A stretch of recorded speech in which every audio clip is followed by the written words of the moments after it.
नमस्कार दोस्तों, Himachal now news में आपका एक बार फिर से स्वागत है। हिमाचल प्रदेश राजकीय प्राथमिक शिक्षक संघ के जिला अध्यक्ष नरेश ठाकुर ने उप निदेशक प्रारंभिक शिक्षा जिला सिरमौर पर पिक एंड चूज का आरोप जड़ा है।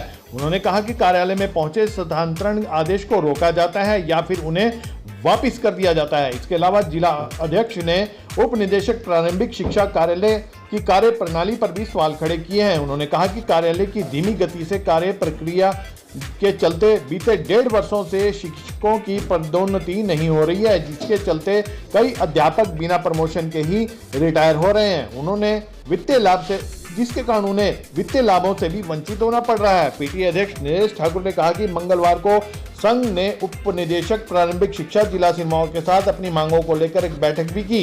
इस दौरान मुख्य रूप से शिक्षकों की वरिष्ठ सूची नए सिरे से दुरुस्त व अपडेट करने, मुख्य शिक्षक CHT व खंड प्रारंभिक शिक्षा अधिकारी की पदोन्नति 4/9/14 का वित्तीय लाभ देने, पात्र शिक्षकों को हायर एजुकेशन के लिए अनुमति देने, MDM योजना के तहत जो समय पर बजट का प्रावधान है, स्थानांतरण के आदेश में पारदर्शिता और तुरंत उन्हें प्रभाव से लागू करने, रिक्त पड़े JBT पदों पर भर्ती प्रक्रिया आरंभ करने सहित 9 मांगों को उपनिदेशक के समक्ष रखा। इस बैठक में PTF राज्य, जिला और खंड स्तर के पदाधिकारी भी उपस्थित रहे। उधर उप निदेशक प्रारंभिक शिक्षा जिला सिरमौर दयाराम भोगाल ने बताया कि आज जिला सिरमौर के PTF फेडरेशन की मीटिंग हमारे साथ जिला के प्रधान श्री नरेश कुमार ठाकुर जी की अध्यक्षता में हो रही है। इनकी कुछ समस्याएं हैं, प्रमोशन से संबंधित, सीनियोरिटी से संबंधित।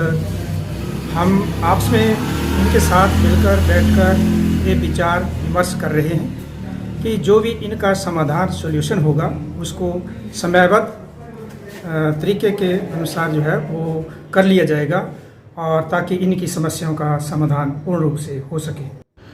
हालांकि उप निदेशक एलिमेंट्री के साथ PTF जिला सिरमौर इकाई की बैठक काफी देर तक चली, जिसमें समस्त पदाधिकारी भी मौजूद रहे। बावजूद इसके जो जिला के अध्यक्ष हैं PTF फेडरेशन के, वह इनके सवालों जो इन्होंने जवाब दिए हैं उससे संतुष्ट भी नजर नहीं आए। उन्होंने कहा कि अगर ये सब समस्याएं पहले ही हल कर दी जाती और उनके जो पेंडिंग मामले हैं उनको सरकार तक पहले ही पहुंचा दिया गया होता तो आज ये समस्याएं सिर उठाए खड़ी ना होती। हमारी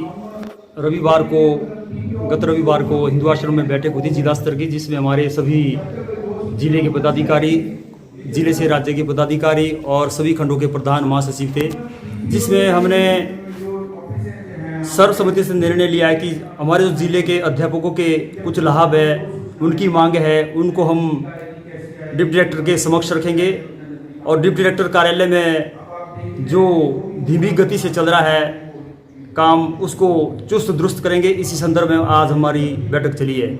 इसमें प्रमुख मांगे जैसे हमारे मुख्य शिक्षकों की पदोन्नति है, केंद्रीय मुख्य शिक्षकों की पदोन्नति है, उसके बारे में है क्योंकि 1.5 साल में यहाँ पदोन्नतियाँ नहीं हो रही है। हमारे अध्यापक बिना प्रमोशन के सेवानिवृत्त होने जा रहे हैं, उनका वित्तीय लाभ रुक रहा है और उस परिवार को कितना दुख होता होगा कि जिनको प्रमोशन नहीं मिल रहे, सब आज खुश होते हैं। तो इसके बारे में कहीं ना कहीं हमारा जो डिप्टी डायरेक्टर ऑफिस की कार्यप्रणाली है प्रश्न चिन्ह लगता है। दूसरा हमारा मांग है जैसे यहाँ स्थानांतरण होता है तो मुख्यमंत्री की अप्रूवल से हो रहा है और आजकल टोटल बैन है और मुख्यमंत्री की अप्रूवल से ऑर्डर हो रहा है, लेकिन यहाँ पर हमारे जो स्थानांतरण आदेश है काफ़ी दिन तक रोके जाता है। उसमें कुछ ना कुछ दाएं बाएं से प्रेशर डलवा के उन स्थानांतरण को या वापस किया जाता है या रद्द किया जाता है या इम्प्लीमेंट नहीं किया जाता है और पिक एंड चूज द्वारा आगे फिर उसमें आदेश जारी किए जाते हैं। और अगला हमारा वरिष्ठता सूची है जो